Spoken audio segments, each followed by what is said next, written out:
Ah oui, ces fameuses crises qui viennent de nulle part. Il y a un énorme mythe dans l'éducation, ce serait que les enfants sont capricieux, qu'ils tapent des crises pour manipuler leurs parents et avoir ce qu'elles veulent. Vous pensez vraiment qu'un enfant de 5 ans est assez fourbe et sournois pour calculer ce qui va faire céder ses parents?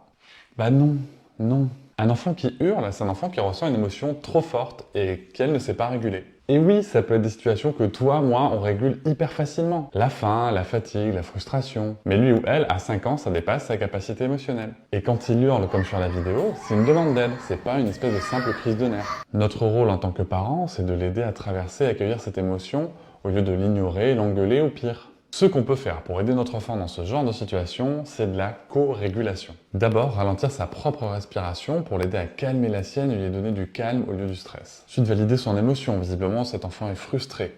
Après, on valide pas le comportement. S'il se met à taper, on n'est pas OK avec ça. Et bien sûr, lui offrir de la sécurité. On reste près de lui, on l'accompagne sans le juger et en faisant abstraction du regard des autres. Alors bien sûr, je suis conscient que ce n'est pas facile à appliquer tous les jours, surtout après une grosse journée de boulot ou avec nos propres frustrations qu'on a accumulées nous-mêmes. Mais nous sommes les adultes. C'est à nous de réguler nos propres émotions pour accompagner nos enfants à réguler les leurs. N'hésite pas à me dire en commentaire comment toi tu aurais réagi.